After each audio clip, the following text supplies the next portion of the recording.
Welcome, everyone. Today, I am super excited to be hosting Welcoming All Wheels, Planning Inclusive Bike Events.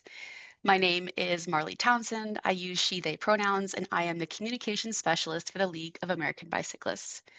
Whether this is your first League webinar you've ever attended, or if you've been tuning in to our webinar series all along, thank you all so much for joining us and taking the time to tune in to this conversation today.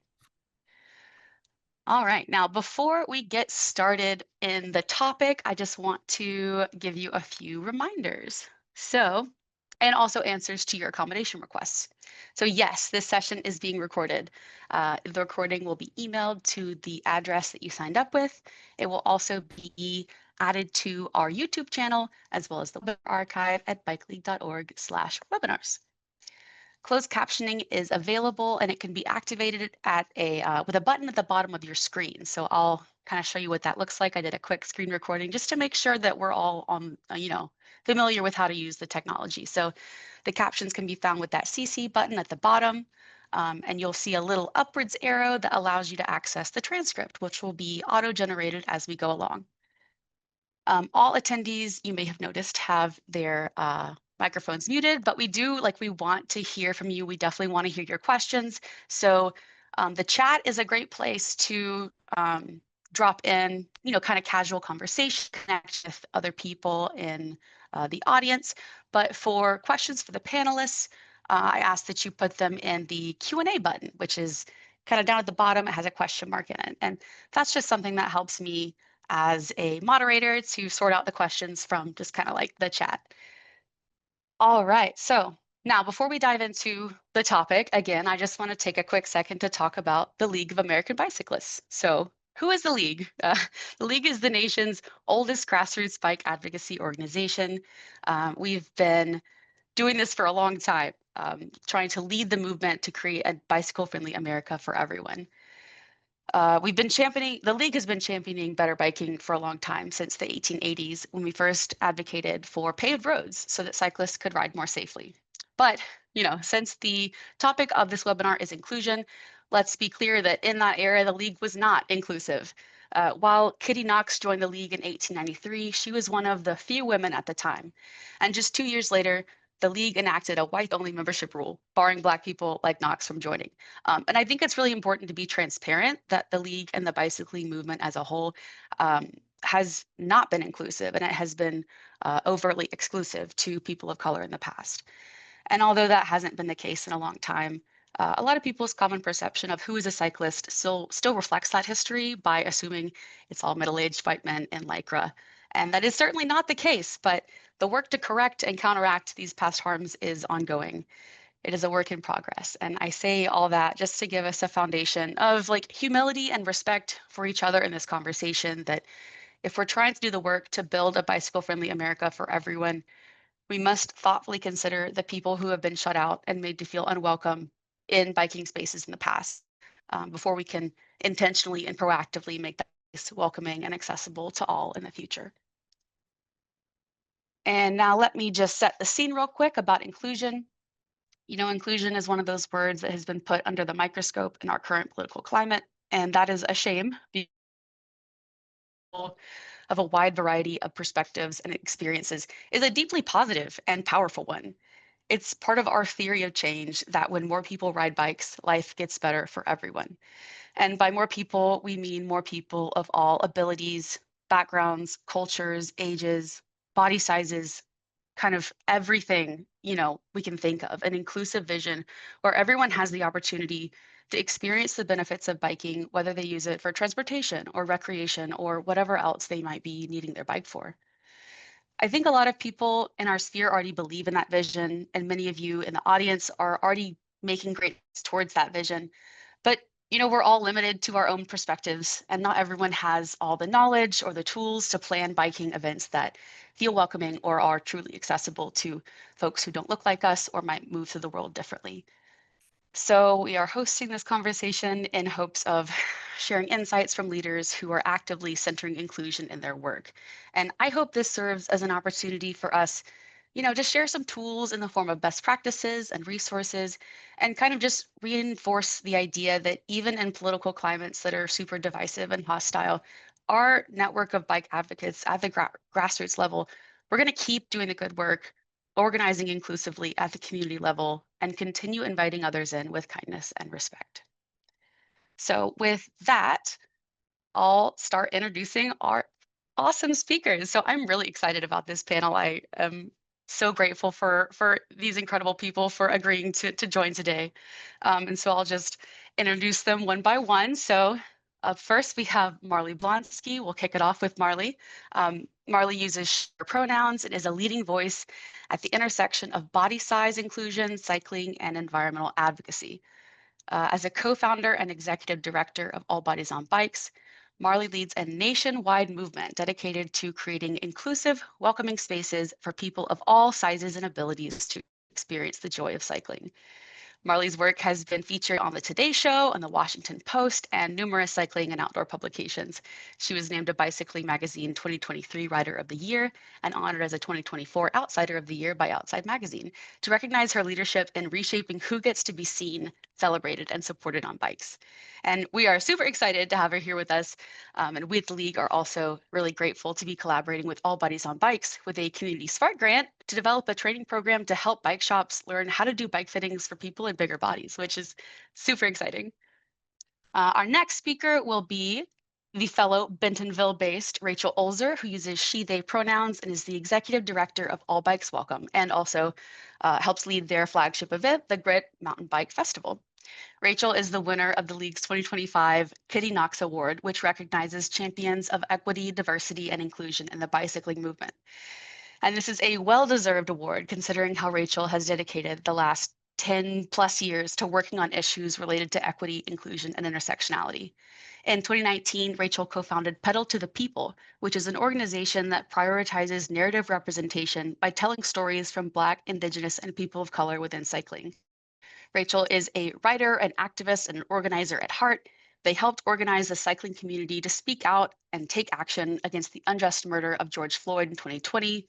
They've published articles in a wide variety of cycling publications, multiple podcasts and speaking engagements, just really spreading the word and doing incredible work. Notably, Rachel is the director of inclusion programs for the Rome Collective and the inclusion coordinator for Rome Events, which are two organizations that focus on bringing together women, femme, and non-binary folks in cycling. And finally, our last panelist is Anna Zivarts, who uses any pronouns and is the author of an incredible book called When Driving is Not an Option, Steering Away from Car Dependency. Anna is the interim advocacy co-director at Disability Rights Washington and is the founder of the National Week Without Driving Challenge, which, if you're not familiar, it's a week-long challenge to help people understand and address the needs of non-drivers in planning accessible communities. And in all of these initiatives, Anna brings insights from their own experience as a visually impaired parent and non-driver, and she brings that experience and advocacy to her role on the League's board of directors as well. And we are certainly lucky and grateful to have that perspective integrated into our leadership as we shape the movement to build a bicycle-friendly America for everyone. And indeed, we are deeply grateful to each of our panelists today for taking the time to join this conversation and share their insights as the leaders that they are. And before I hand it over to Marley, just a quick reminder of the format today.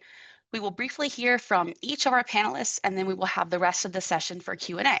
So during the presentations, feel free to drop questions, submit them in the Q&A box, and we will go through them after all the presentations have wrapped up.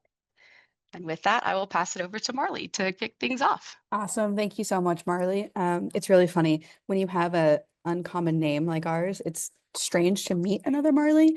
It's even stranger to be on the same call, but I love it. This is awesome. So thank you so much. I'm going to go ahead and share my screen.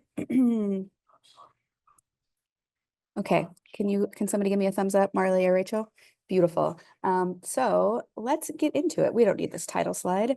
I wanted to start out by sharing just a little bit about All Bodies on Bikes. You know, Marley gave an awesome introduction, but I wanted to tell you a little bit more about the organization. So these three sentences are really the foundation of everything that we do. All bodies are good bodies, all bikes are good bikes, and all rides are celebrated. And it's our goal to empower that for riders of all sizes and shapes. We were founded in 2021. There was a really cute little documentary that came out by Shimano called All Bodies on Bikes. If you haven't seen it, it's like 10 minutes long. It's on YouTube. And I'm excited to announce they're going to have a follow-up documentary coming out, I think, next spring. We just wrapped up filming. And we officially became a nonprofit in 2023. So at first it was just this idea that, fat people and people in bigger bodies deserve full access. And then we realized this needs a little bit more structure and we should become an organization. So we currently have 13 regional chapters that lead inclusive social rides. And then from the headquarters, I do a lot of advocacy and consulting. Real briefly, I wanted to share what our vision is for the organization, because this is really, in addition to those kind of three foundational statements, what the work that we do is all about. And we want to get to a world, we envision a world where anyone, regardless of body size, weight, or perceived fitness level, can safely enjoy a bike ride in a way that is joyful to them. So my hope in the next 5 minutes is to impart some wisdom, some tips on how to make your events more inclusive to people of all sizes and shapes. So that way our vision can come true through events around the world and around the country. So I've kind of broken this up into before the event, during the event, and then just some general considerations. And I think when we hear from Rachel and Anna, we'll hear that kind of a lot of these themes are universal for inclusion. And I hope none of this is a huge surprise to you, but maybe it'll, jog some things that you haven't thought of before. So before the event, we're talking about publicity, marketing. This is probably the most important thing. You need to include all the relevant details about the event in the communications. So that includes who's invited. Is it a special affinity ride? Is it geared at certain people? Include that. You need to include the pace with miles per hour. I'll talk about this a little bit later, but party pace is not an accurate description of a ride. Beginner, easy, moderate. Those are not descriptions of a ride that are useful to people. We need to know the miles per hour. And it can be as simple as like 5 to 8 miles per hour, 10 to 15, or not 10 to 15. That would be a huge, a huge range, but include the miles per hour. The intended route is really helpful if you are able to publish that in advance. That way folks can be prepared. What is the terrain and the route overview, including regrouping spots. So that way people can be prepared. Are they going on single track? Is it going to be gravel? Is it a busy city street? Are there hills? If there's a significant climb, indicating that there will be regroups after a climb can really help alleviate anxiety for folks. It's also super helpful to bring or to note things to bring. So if folks need a swimsuit, if you're going to a swimming hole, if folks need a snack, if they need to bring all their water, that sort of thing. And then also explaining if it's drop or no drop. One of the questions I often get is, well, is it okay to go fast? And yes, 100%, it's okay to go fast. It's okay to drop people as long as you explain that beforehand. I don't think dropping people is a good idea, but some rides operate that way, and that's just the way it is. And as long as that's explained fully to people and they know what they're getting themselves into, then it's fine. Another really big thing, and I could talk about this for hours, but your marketing needs to reflect who the intended participants are. So making sure that your pictures are showing real riders. Please, for the love of God, don't use AI generated images.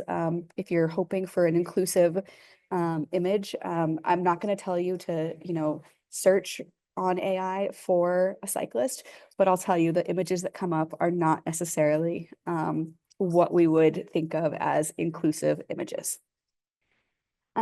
During the event, and this is going to be me getting on my soapbox a little bit. If you're the leader or are in some sort of leadership role, please facilitate introductions. If it's a huge group, that might be really hard to have everybody go around and say their name, but there's things you could do to help with that, saying, hi, I'm Marley, I use she, her pronouns, introduce yourself to the people around you. That really just helps break the ice and makes people feel welcome.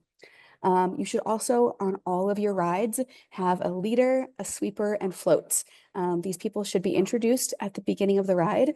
If you're not familiar, the leader is the person at the front of the group. The sweeper is going to be the person or people at the back of the group that make sure nobody gets left behind. And then floaters are floating in between the group, helping communicate, helping people stay together, that sort of thing.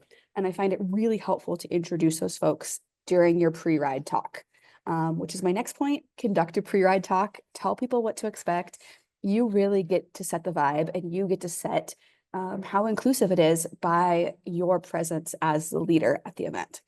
Um, encourage chatting during regroups. And this might sound a little silly, but model eating and drinking frequently. We all know how important it is to fuel when you're on a ride, but sometimes people can feel really self-conscious if they need to eat a snack or if they're the only one who seems to be eating. So as the leaders, you can model that by saying, all right, everybody, make sure to grab a snack, or we're going to be regrouping here for 10 minutes. Now's a great time to grab a drink of water or run into this gas station or take care of your bodily needs. And as the leaders, you facilitate that inclusive space by modeling that. And then finally, not finally, I have another page, but set the expectations for a body neutral environment. And what I mean by this is just tell people, hey, we're not going to talk about diets. We're not going to talk about earning our food. This is going to be a body neutral space. And that might not be, it might not be executed perfectly, but it'll at least help folks. I think a lot of people come to rides and say, oh, I don't look good in my spandex, or I can't wait to get home and eat a cupcake because I earned it after this. And whatever we can do to dispel those kind of like diet specific, body specific talk, I think it's really helpful for building an inclusive environment. Couple more suggestions here. Split into pace groups as necessary. I think oftentimes we try and make rides that are all inclusive to everybody. And that can get frustrating for the fast folks and the slow folks, or slower folks. So it's okay to split up into pace groups and regroup all together. Obviously, depending on the distance and how your ride is working. But pace groups can be really, really helpful. With that, again, I would encourage the use of actual miles per hour instead of slow or beginner. Those terms can tend to turn people off, especially like myself, if you've been a very experienced rider, but you do tend to ride slower. It's not always fun to get like lumped in as a beginner, even though there's absolutely nothing wrong with being a beginner. As a leader, check in frequently on the pace. Hey guys, how's it feeling? Do we need to slow it up? Do we need to speed it up? Just check in frequently. This next one can be a little bit harder to convince folks to do, but encouraging the less confident, newer, slower riders to ride near the front of the group to help set the pace. This can definitely take some convincing, and this is kind of on you as a leader to make sure that you're cultivating that space where people do feel confident to go up front with you. And I like to explain to them kind of the accordion effect that, the further back in the group, the more stretched out, and it's hard to catch up and that sort of thing. It doesn't always work, but it can sometimes be helpful for folks. And then finally, actually regroup at the top of climbs, giving people a chance to rest. One of the most annoying things is, you're at the back of the group and you're riding as hard as you can. You're like, okay, we're going to regroup. I'm going to get a chance to breathe. And as soon as you catch the group at the top, they say, okay, the last person's here, we can go. And it's like, give me a minute to catch my breath, to grab a drink of water. So you can make a big part of that. And even if you're not the leader of the group, even if you're a participant in the group, if you see that the group is getting ready to go as soon as the last person comes up, speak up. Say, hey, can we take another minute or two? Let's give everybody a chance to breathe. And that could be a really great way to make everyone feel welcome. Some additional considerations, especially for folks in bigger bodies, order bigger sizes of merchandise or swag, or better yet, order things that don't require a size. Hats can be good, bandanas are good. Truth be told, we all have more than enough swag and we really don't need any more swag. But if you are going to order it, make sure you get bigger sizes. Finding vendors that make, 3X, 4X, 5X can be challenging. But reach out to me. I can help you find vendors. And even if nobody orders those sizes, at least having them available sends the signal that bigger bodied folks are welcome. Please don't make assumptions about riding ability, speed, or preference based on a person's body size or how they present. Ask questions just like you would anybody else. I already mentioned this, but avoid terms like party pace and easy because my party pace might be very different than your party pace. And what's easy for you may not be easy for me. And so it's just not very informative for folks. If you're hosting a race or a big event, make sure that you're celebrating all the riders. The first folks that come in, the last folks that come in, having like a DFL party can be a really fun way to make that inclusive. And then all the people in between. And then finally, and this really is my last one, really encourage you to have multiple distances for all ages. If you're putting on an event, having an event or having a distance that's 10, 12, 15 miles can be really great for those folks who are, newer to cycling, maybe at the beginning of their cycling journey, maybe they've got something going on that they just want to ride a shorter distance. And then also having their longer distances. But sometimes I see those shorter distances as advertised for the kids, which is fine, but there's oftentimes people of all ages that would enjoy and take advantage of those shorter distances. So that is what I have for you. I'm excited for Q&A. Here's my contact info. I'm happy to chat more, to collaborate more. I know body size isn't something that we talk about very often. And so one thing that we do at All Bodies on Bikes is we also offer size inclusion trainings. So if it's something you're interested in, reach out and I'm going to pass it back to Marley.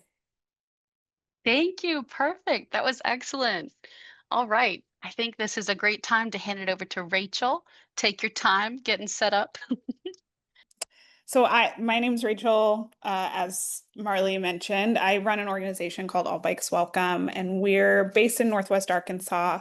And for those who are less familiar with the area, there's been a drastic increase in cycling infrastructure, and particularly as it relates to soft surface trails in Bentonville, kind of specifically, but across Northwest Arkansas and even moving into central Arkansas.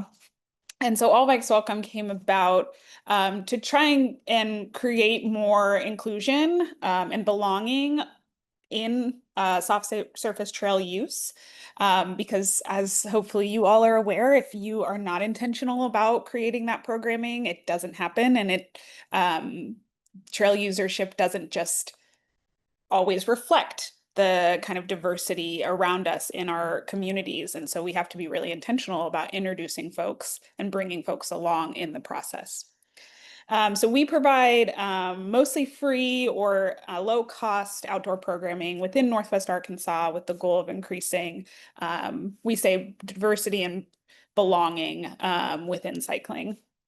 And we try to do this through an intersectional lens where we're not just checking a bunch of boxes, but we're really intentional about, like, when we say that we're offering programming for gender diverse folks, that we're including gender diverse folks of color, gender diverse folks in wheelchairs and with other disabilities, physical disabilities, and really making sure that we're intentional about creating that programming. And as Marley mentioned, our keystone event is Grit Mountain Bike Festival. And the organization All Bikes Welcome started with just Grit Fest, being a women's mountain bike festival. And in 2022, we pivoted to kind of reflect what the needs of the community were in bringing more gender expansive folks along. And in that, we've learned a lot. And so I'm hoping to share what we've learned through that process. So we have developed this framework that I'll talk about for creating events and what it looks like to successfully create inclusive events. We start with this idea that the foundation of inclusive event design is about building trust in communities. The next part being establishing values, personal, organizational, and community-based, and then communicating those values externally and internally. And then working to solicit feedback and address what gaps you may be missing in your process of creating inclusive events. Next slide. It's important that we kind of frame all of this, to me, in terms of defining what inclusion means. And this is going to look different based on what the goals are of your organization and the events you're trying to create and the rides that you're trying to lead. For us, we're really particular about getting specific about who we're trying to serve. So when we talk about race, we're talking about Black, Indigenous, and people of color, really emphasizing for me that Black and Indigenous piece, because there are the biggest gaps in use with those populations. In defining gender, what do we mean by gender? Defining class and defining ability. Again, like it's so important when we do this work that you can't be everything to everyone, and you need to get specific about who you're trying to serve. Next slide. So to start, this idea of building trust. So thinking about trust as the foundation of this work seems kind of a given, but it's not necessarily. We talk a lot in our organization about this idea that relationships are built at the speed of trust and that social change happens at the speed of those relationships. So like we can try to push things along, but we actually end up doing more damage in the process if we're not working to build relationships. And it takes a lot of time. I can't state enough that relationship building is time. It is like how much you're willing to show up, how often you're willing to get it wrong and continue showing up, and how open you are to receiving feedback that builds that kind of trust. Next slide.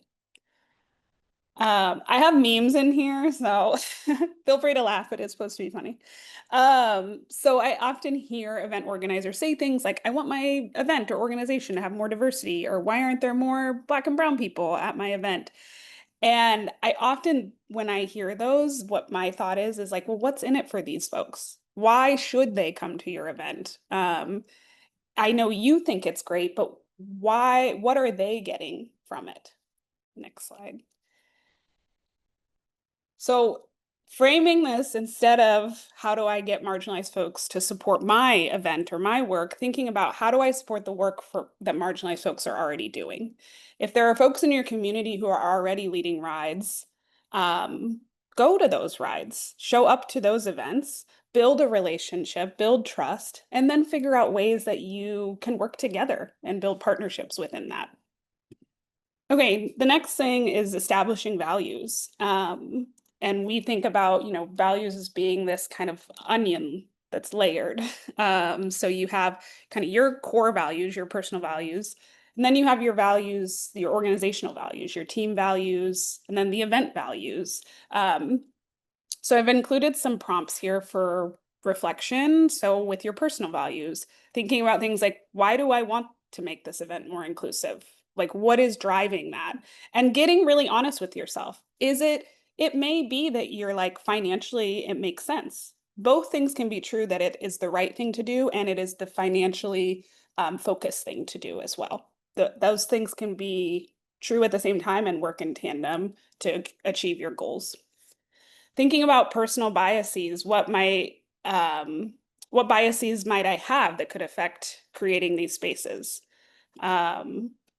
How can you continuously educate yourself? Where are you seeking out resources? Thinking ahead on, oh, I don't actually know much about disability justice. How can I read more about this, talk to people, get more information? And then thinking, how am I currently uplifting and building relationships with members of marginalized communities? Prompts for team reflection. Doing this with a group of core organizers, I think, is really helpful, whether those are the people that work on just the event or kind of the people who support the event. Who's not currently represented in our participation or our participants? Who do we want to serve? Have you consulted with members of diverse populations about their needs and concerns? And how can you involve these communities in the planning and decision-making process so that you're not just creating an event, asking people to come and hoping it goes well, but that they are actually part of the decision-making. And then for establishing event values, thinking about what specific policies can you implement to ensure safety and inclusion? How can you ensure those policies are communicated effectively to all folks involved, so participants, volunteers, staff? Are there barriers, whether it's physical, financial, cultural, that might prevent populations from accessing the event or feeling a sense of safety at the event? What support systems can you put in place to ensure participant safety? The same way that with biking, there's inherent risk. There is inherent risk in marginalized individuals coming into spaces that weren't necessarily built with them in mind. So thinking about the ways that you can put systems in place to address those. And then what steps you might take to address any issues concerned or any issues raised by members of marginalized groups. And then the next part is communicating values. Of course, like we're all hopefully very aware that marketing is the most prominent form of communication that we use to communicate our values, particularly as organizations and events. And it's how we communicate externally. So things to consider in your marketing and as you're communicating your values, things you might want to include are statements of inclusivity, who is invited and who's not, and getting specific about that and not saying, oh, this event isn't for X, but saying, this, if your event is a really challenging ride, as Marley mentioned, making that clear. This event is to challenge your body and mind. Expect this type of terrain, expect to experience these things. Creating a code of conduct, or we use the phrase community agreements. We create something that is essentially a code of conduct, and we send that out ahead of time, and we ask folks to agree to the following things as we enter into a community together for the weekend. Creating anti-discrimination policies. Which I have some examples as well. Include accessibility information. This is really critical if you are inviting folks with disabilities to your events. Feedback forms. There's more stuff here and we can get into the specifics further down. Next slide. So here's an example of what we use at GritFest. Statement of inclusivity. GritFest is a 3-day community building event for trans men, trans women, cis women, and non-binary folks of all abilities and backgrounds.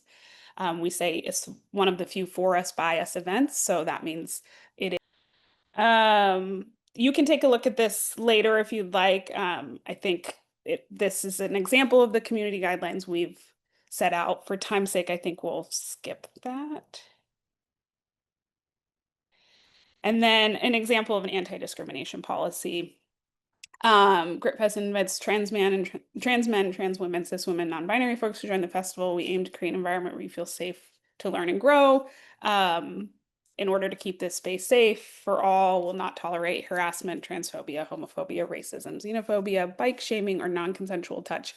And actually, I think we need to update this. It should and could include what will happen if those things are violated, whether it's immediate removal or whatever intervention your team decides on should be communicated in your policy. Next slide. And then just talking about like diverse representation, Marley talked about this, diverse representation in visuals is huge. I think we're all very aware of this by now, that like we need to market to who we want to show up to the event. And thinking about more than just sticking certain faces at the front of the event, because you want the event to reflect what people are actually experiencing. But really, does your marketing convey your values, and who and what is not represented? Next slide. So, a lot of folks don't necessarily have diverse participation right away. So what are ways that you can communicate your values if you don't quite have that diverse participation? Well, one way you can do this is that you can get vocal about causes that affect communities that you want to serve. Are you talking about Black History Month? Are you talking about MLK Day? Do you post for Pride? Do you talk about disability justice? Next slide. So like for us, it is important at All Bikes Welcome that we find ways to communicate our values beyond just sticking Black and brown people at the forefront, but talking about things like, what are 3 ways that you can celebrate Black History Month as a cycling enthusiast? Talking about MLK Day, we do something fun usually every year. I think this year I curated a YouTube playlist of like speeches and songs and music videos to get in the spirit of celebrating MLK Day. We had a tornado last year in Arkansas, so creating disaster relief resources or just coalescing those and putting them out there. Next slide. Understanding that it's important that you're vocal when it matters and that crisis response goes beyond just the physical event space, that the folks showing up to your event are whole people experiencing everything that's going on in the world. Are you a resource for those folks? Are you a safe event for those folks? Those are important and often are a really great step in the direction of having your values communicated in your marketing before you have that diverse representation at your event. And then lastly, soliciting feedback. Expect feedback regularly. I think we're all aware of that. Collect data on the experiences of all folks involved, from participants to staff. Collect quantitative, so those numbers, but also qualitative data.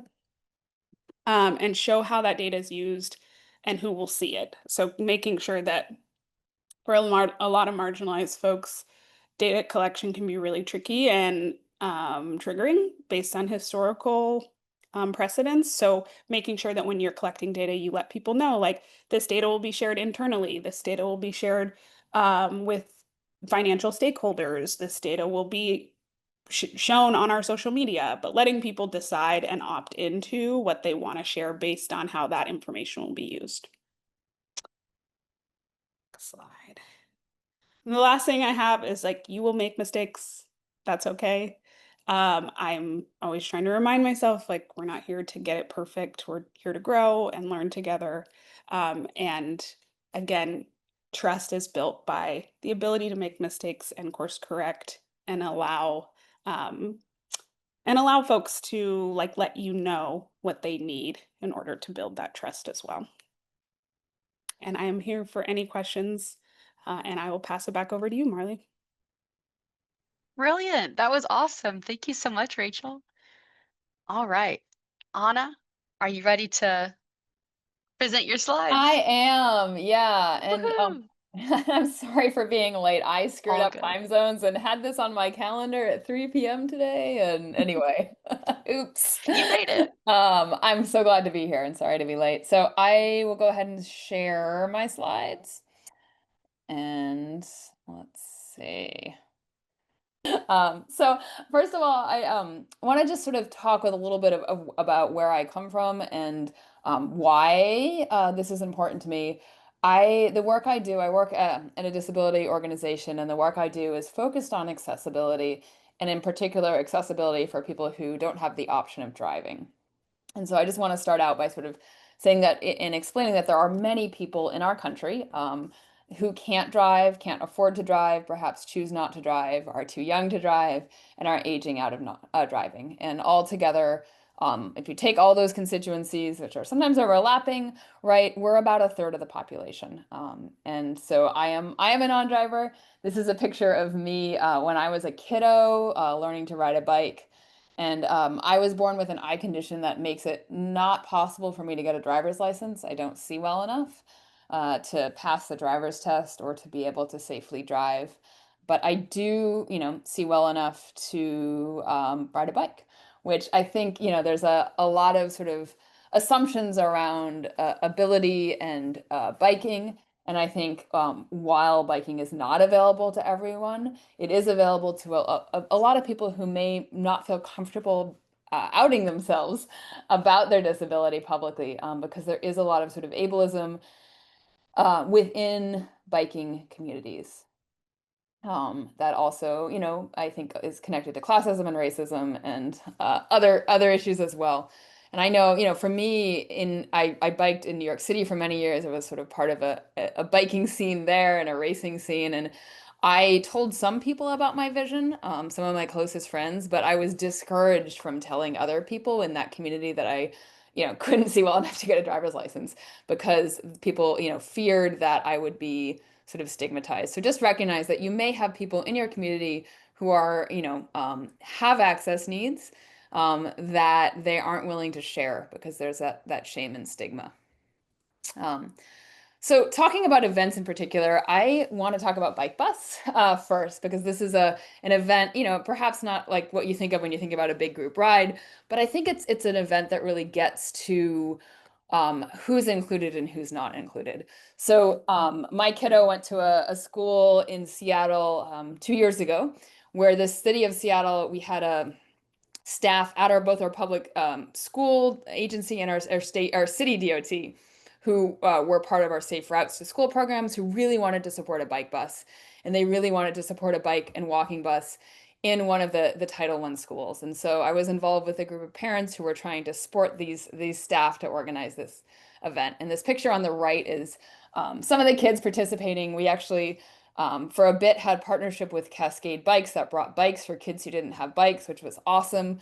Could have used a little more bike education, perhaps, the very first time a bunch of these kids got on bikes. They didn't realize they had foot brakes, and that was exciting and dramatic when we hit our first intersection.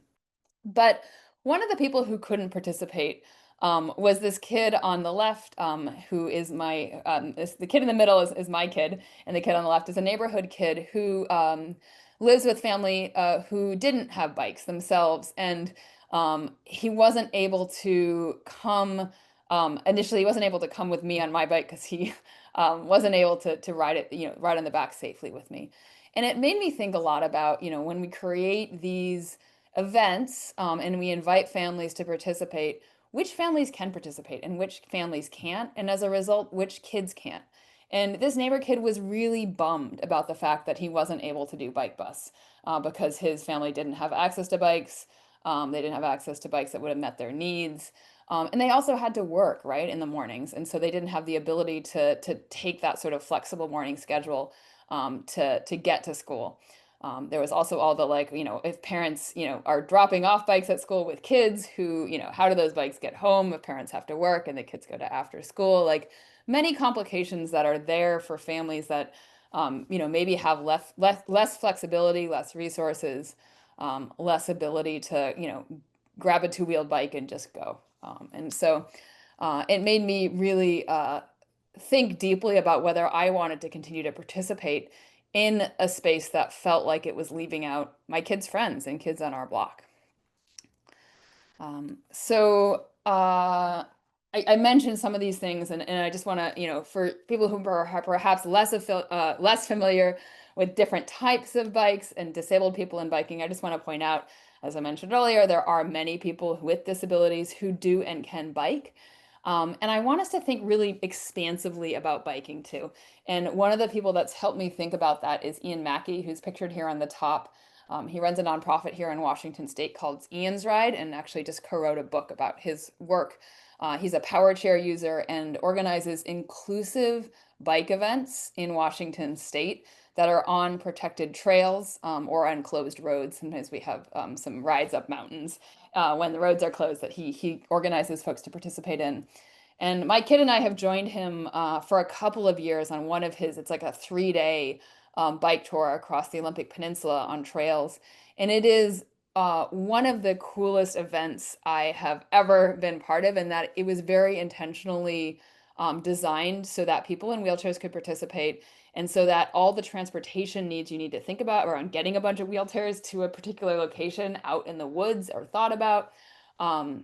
And accessible bathrooms. So I'm going to show a video just in a second of what the setup for that looked like, because I think it gives you a real sense of some of the logistics that go into supporting that. In addition to making sure people have charging infrastructure, making sure people have, food and snacks and warmth because it's rainy and cold sometimes, and really trying to make it possible for people to participate. There's still, other financial barriers that exist. But Ian and Ian's Ride have really tried to reduce that, and also to make sure that there is equipment available for people who perhaps haven't used a power chair and would like to be able to do that. Didn't my screen sharing? Oh, so yeah, I just want to describe the two other images on the slide. One is of Cody Shane, who's a trike user in a pretty rural community here in Washington State, uses a trike to get around. Cody has intellectual and developmental disabilities. And then the bottom is a picture of Kizia Naki, who's biker in the DC area who's blind and participates in a lot of tandem biking events. Kidsia also has an awesome podcast called Down to the Struts. And so if you're a podcast listener, highly recommend it. It's about disability and disability justice, and great podcast. All right. Here is the image I mentioned of the video of the setup for Ian's ride and just some of the logistics that go into supporting a really inclusive ride like this. So I'm going to play this video and hopefully this works. It's a short little clip. There's my kid. It was raining and cold, but we were running around and you could just see the numbers of vans, wheelchairs, wheelchair accessible porta potties that are brought along the ride. So as people move along the trail, they have that access. So it just kind of gives you a sense of, the scale and what is needed to support folks in an inclusive ride. The other piece to think about though, right, is how do you get there?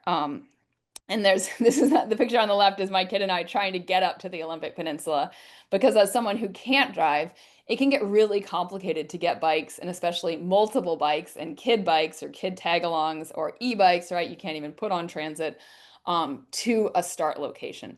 And so as you're thinking about, planning your event, recognizing that there's lots of different ways to support folks, but one way is for people who may not have access to a car, trying to figure out transportation to that start point. Is there a carpool option? How can you support that? Is there transit? If people have, things that can't be put on transit, like e-bikes that are heavy, how can they get to the start? And I was lucky in that we were able to sort of patch together a bunch of our local rural transit providers to get up, to the start of this ride, but it took a good day to get there. Oops. So finally, last slide, I want to just talk quickly about Week Without Driving, which is a national event that we started here in Washington State back in 2021 and is now organized all across the country. It takes place in the end of September. And it's a way for organizations and advocacy groups and transit agencies and biking groups, right, to think about the people in your community who don't have access to driving for whatever reason, and the gaps that exist in our transportation systems that we could start to address that would make it easier for those of us who don't drive to get around, whether that be better biking infrastructure, more inclusive biking infrastructure, better transit, right, better sidewalks, better transit, restrooms at transit stations. Like there's so many pieces. And so I encourage you to check out weekwithoutdriving.org. Is the website where you can learn more about the Week Without Driving Challenge. This picture here is a group of us in Seattle. Part of the Week Without Driving can involve like asking your elected leaders to join you, say on a bike ride or a walk audit or a transit ride along, so that they too understand a bit more about what it's like to get around your community without driving. And this is Councilmember Tammy Morales in Seattle on a group ride with a bunch of parents who most of us can't and don't drive in this picture, trying to talk about some of the gaps in infrastructure in our neighborhood to bike safely with our kids to get them to school. So that's the end of my presentation. Again, happy to take questions and sorry about the slide difficulties.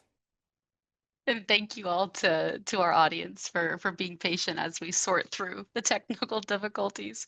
And I think, we've bumped up pretty close to our end time here, so we might have room for maybe just one question.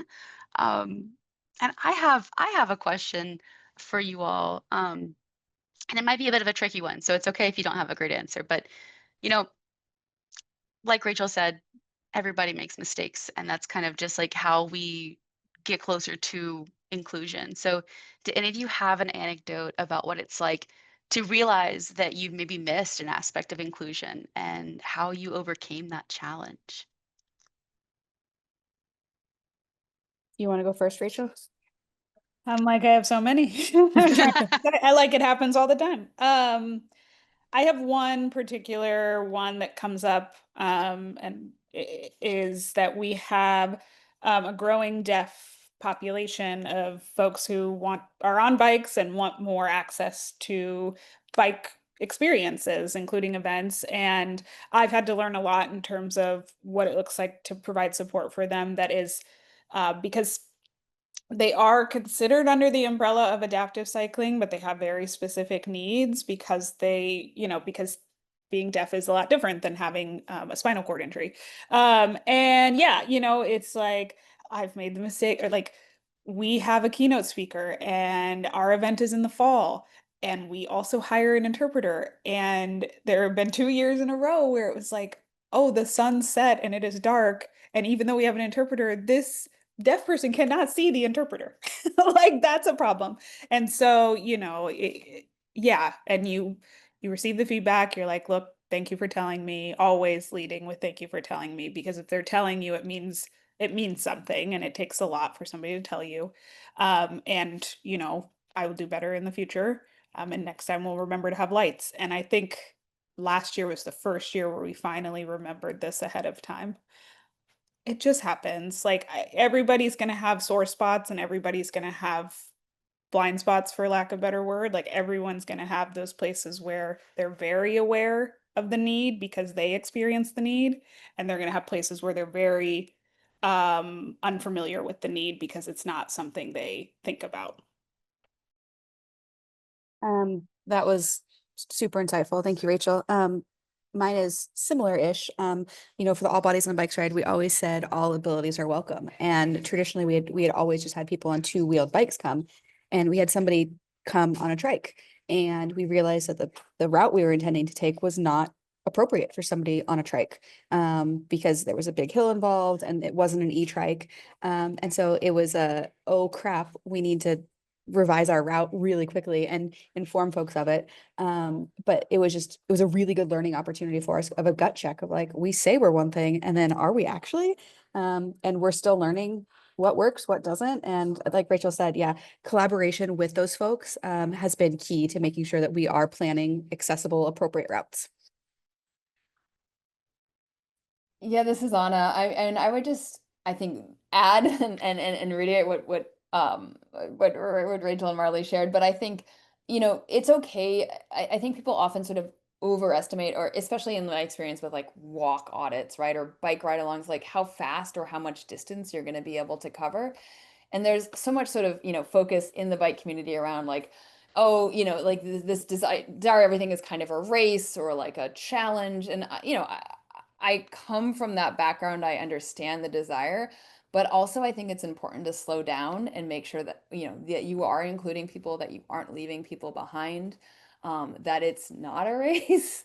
And going slower and making sure that that inclusion is important, and that we're moving at a pace that everyone, can move, and that people's needs are being met in that, and checking in with people really does create, a different kind of space, and there's value in that. And I think it's important to, when you feel the need to like rush or, go farther or be more epic, right, to question where that comes from, and question who isn't included when that's, the focus. Thank you all. That was, I mean, extremely insightful just from that one question. And I know that like I would love to have to keep you all here for the next hour, but in respect for everyone's time, if you need to run, feel free. I'm gonna share just a couple kind of wrap up slides, but again, if you have to go, thank you so much for being here. I really appreciate everyone's just like patience in the community. To to the technological errors that we had to figure out. Yeah, and I think it's really heartening to be in community with people who care about this topic, and really want to keep the good work going. All right, so I'll just share a couple final slides and then we'll adjourn. If I can find my slide button. Well, just one more technological problem before we go. All right, yeah, so quick note before we wrap up, we want to give a thank you to our Silver and Limit sponsors. And if you want to save the date for the next summit, that is going to be March 24th through 26th, 2026. But the good news is you don't have to wait till next March if you're looking for more league content. Our next two webinars in the series are open for registration. On July 8th, you can join us for planning show Congress events, which is going to be exciting because we're also announcing a micro grant opportunity.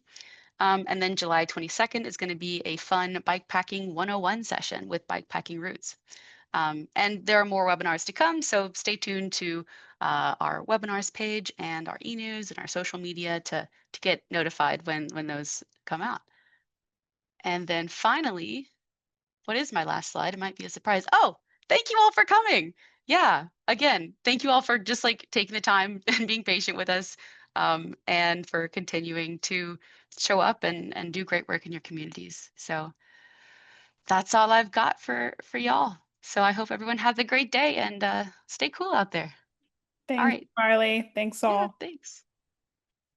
Bye.